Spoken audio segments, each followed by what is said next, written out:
portion sizes in America Are huge. are ridiculous. Yes. It's used by food companies to get you addicted to their food and their product. Better for you than white rice.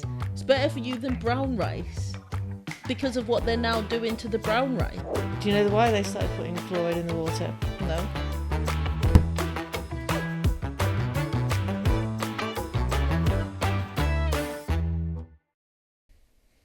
What shit are we putting into our bodies?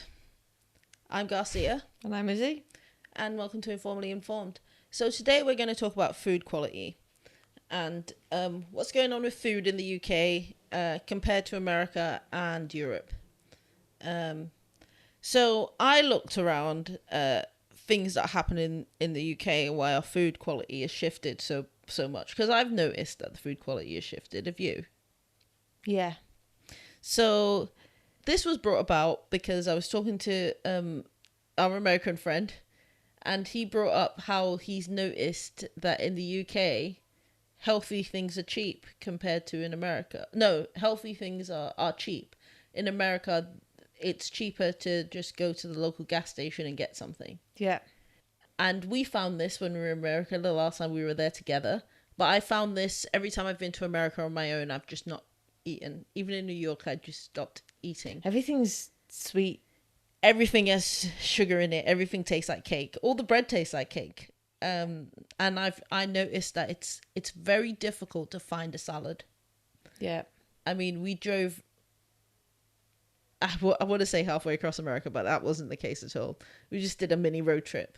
And even then, like, we struggled to find fruit or a salad. So it got to the point where I was only eating the things that we had already brought with us because I couldn't find a salad. And even the coffee, we stopped at a gas station. We stopped at multiple gas stations, but we stopped at a gas station. And I bought like a big Stanley Cup's worth of coffee for like $1. And it was full of sugar.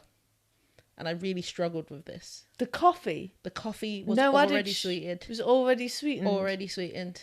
That's weird. Yeah, so it was a bit of a weird one because at the time I didn't take sugar. At least we're not that bad in the UK.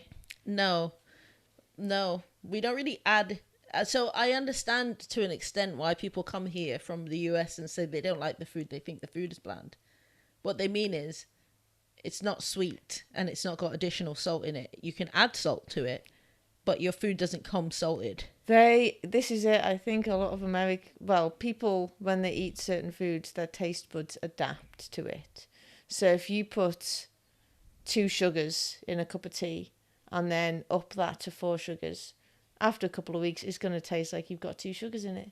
And then if you went back from 4 down to 2 sugars, a couple of weeks later, it's going to taste like, initially it's going to taste like there's no sugar in it. I mean, I did this. I cut out sugar completely from my tea one year. And 3 days later, I thought, after 3 days of take a vile tea with no sugar in it, I put 2 sugars in and I couldn't drink it. It tasted vile. It tasted so sickly sweet. So taste buds do change, obviously, depending. You get used to things. So if you cut out all of the bad stuff, you will get used to it, and you will find them very enjoyable. Yeah. So in terms of this, I was looking at like the UK comparisons between the UK and the US food laws.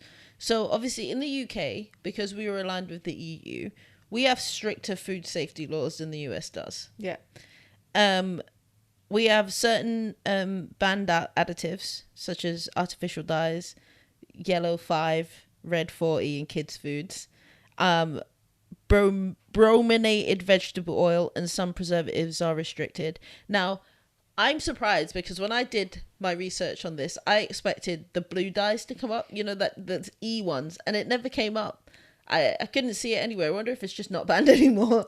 Maybe. And in terms of other things like hormone-treated beef and chlorinated chicken are banned, whilst they're not banned in the US. We have salt. We have a sugar tax. Yeah. And we have sugar and salt regulation. So the sugar tax was introduced on soft drinks in 2018. So if you go to McDonald's or whatever and you get a regular Coke, you get charged more as opposed to like a Max because it doesn't have sugar in it. And obviously since the year 2003. Can I just interrupt? That's the whole thing with Coke and stuff like that. Soft drinks are soft drinks. It doesn't matter whether they've got sugar in it or something else to make it taste like it's got sugar in it. There's something else that's just as bad for you as the actual sugar. What's it called? Some sort of sweetener. Can't remember what it's called. That's just as bad for you. Just as bad, yeah. But there's been an ongoing salt reduction campaign in the UK since 2003, and this is due to the rise in heart disease. Did you know as well that like things like red food dye have been linked to thyroid cancer and stuff like that? No, I didn't know that. I didn't in know rats. That. No. And obviously allergic reactions and various other bits. A lot of the things that they test on, that they give to humans, are tested on rats and rabbits. So I get it. Shout out to you, Franklin, the rabbit, and Tony, rabbits that I know. So in terms of like looking at just those things, the preservatives, the hormone treated beef, and all the rest of it, we don't have those in the UK because of the health implications for Americans. Whilst America, don't get me wrong, Britain also has an obesity problem, but ours is more in recent times compared to America's ongoing obesity problem. And partly it's down to their food. Actually, mostly it's down to their food. Yeah. Because most of weight loss is what you put in your mouth.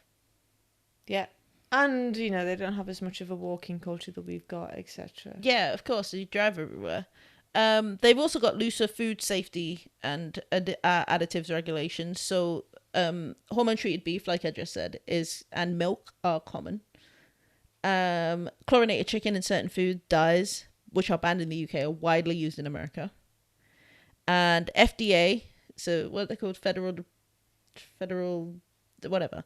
The FDA allow high fructose corn syrup in almost all sweetened products. Okay. Yeah, whilst we don't.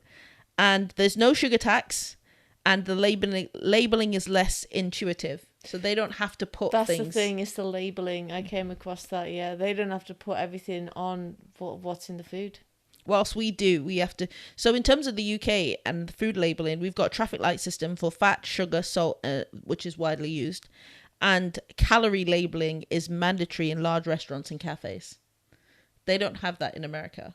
So, and also portion sizes, which I didn't come across in my research, but I just know from personal experience, portion sizes in America are huge. Are ridiculous. Yes. Can I just say, though, you keep talking about the US. However, ultra-processed foods, I ain't talking about the processed stuff. I'm talking about the ultra-processed stuff.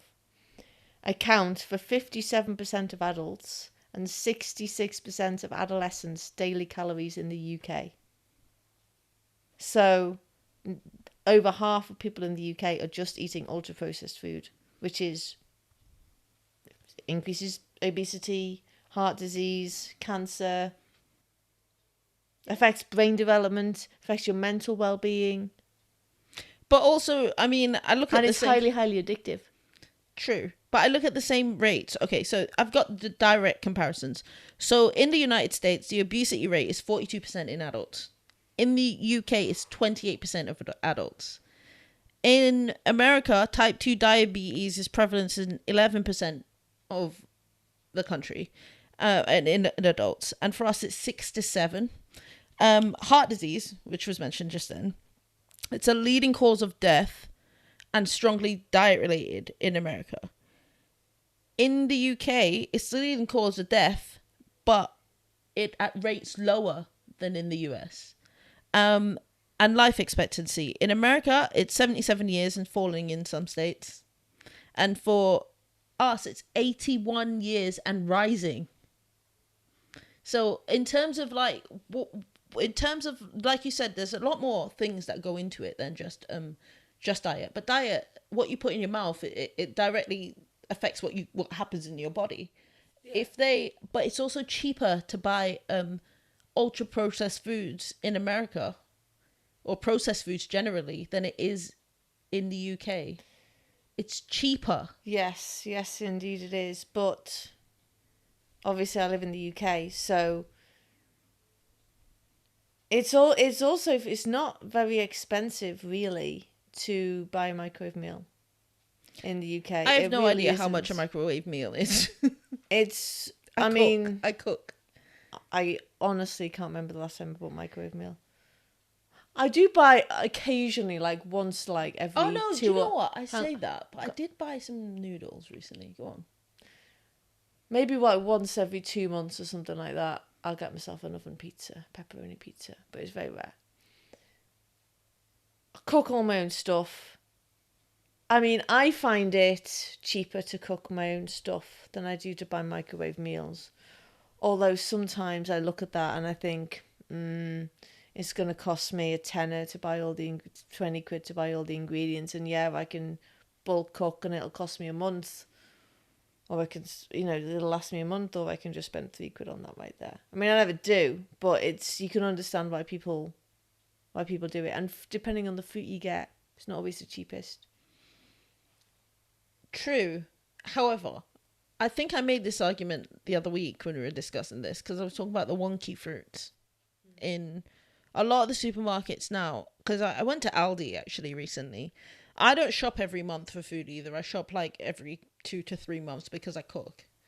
And they had a wonky fruit range as well, and it's basically fruits that don't look picture perfect, so they can't sell them for a higher value, so they sell them at lower cost.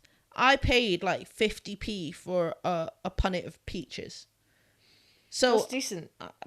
Aldi, man, fruit and veg, dead cheap. Everything's 30 cent. 30% Doesn't last as cheap. long. No, it doesn't last as But long. that's probably because they don't plough loads of pesticides onto it. And I was gonna say, also frozen fruit and veg in this country is cheap. I bought a packet of frozen sweet corn for £1, Yeah. and that will last me 3 months. Yeah. So I sort of look at that stuff, and then I compare it to America. We were driving around for a long time trying to find a salad.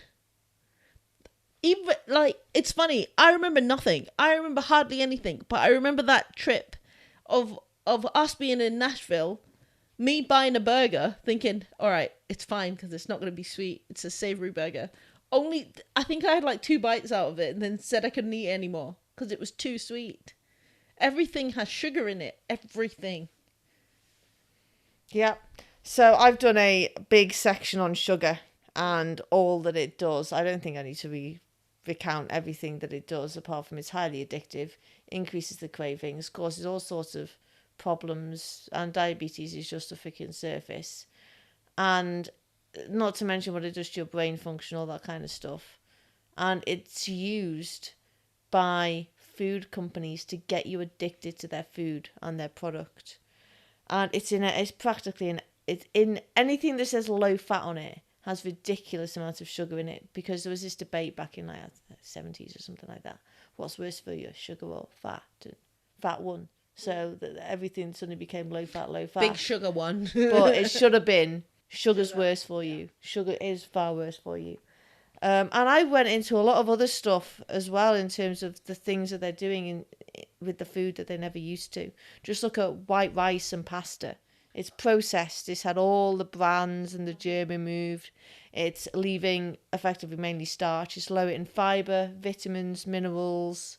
And why do they do it? Because it's softer, quicker to cook, and it has a longer shelf life. Funny you should say this. So I was having this conversation just the other day because I was trying to explain that I've stopped eating rice and I've gone over to beluga wheat for the simple fact that it's high in fibre, highly nutritious, better for you than white rice. It's better for you than brown rice because of what they're now doing to the brown rice. Really? Yeah. So and it's a wheat. It's a cracked wheat. I would rather eat that than put rubbish into my body because, like I said, I cook. All right, I cook. I do eat sweets. I've got a terrible, terrible sweet tooth.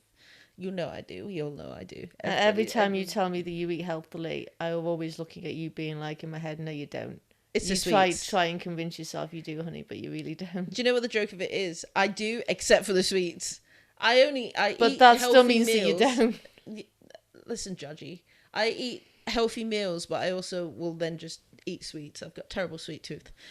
But I've stopped eating white rice just because I read about all the things that they've started doing to the rice. And actually, you know what? Beluga wheat is cheaper. than it is white rice. Yep.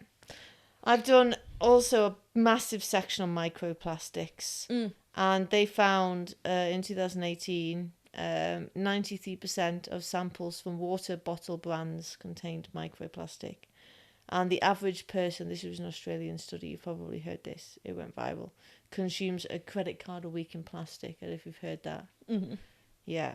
And this is the big one, microplastics, because it affects, are you ready for this? It affects fertility, increases your cancer risk. It can help foster infections, can stress damage and kill cells, triggers inflammatory responses, disrupts gut bacteria balance, which affects digestion, immunity, and mood. There's a massive toxic chemical exposure risk because of what the microplastics have on them. They can mimic or block hormones, which leads to hormonal imbalances.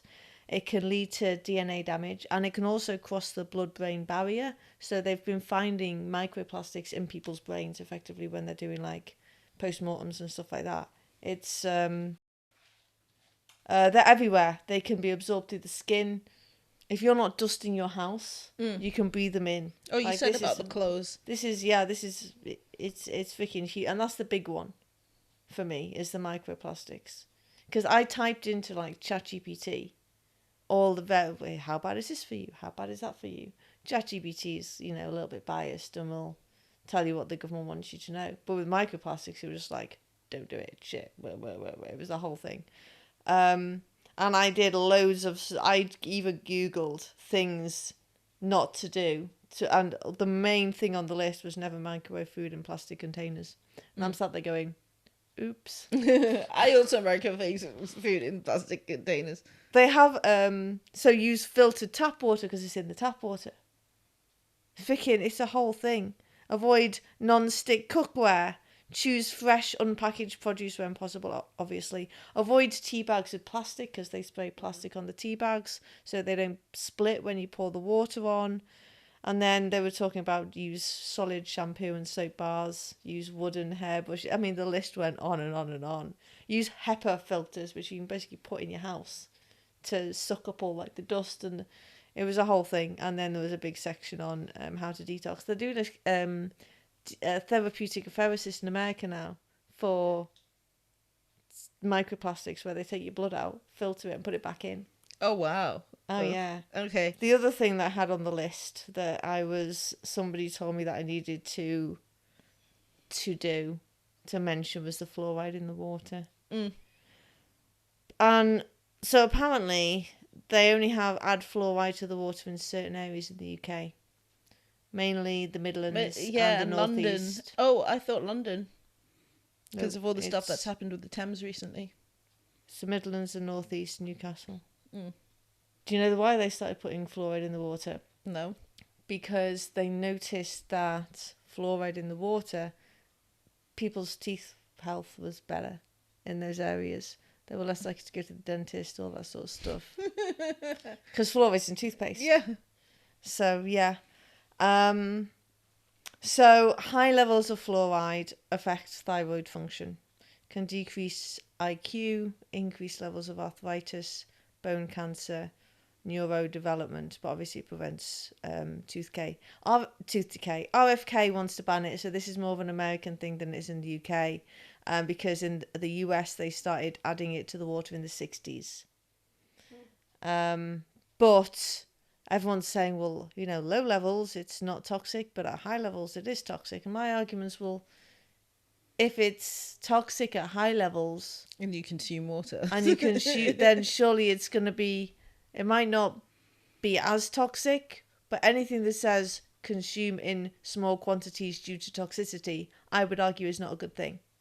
I'd argue that America's got bigger issues anyway than the fluoride in the water. Look at what's happened in Flint, but it's also spread to most of Chicago, the Chicago area. Are we talking about food? Water.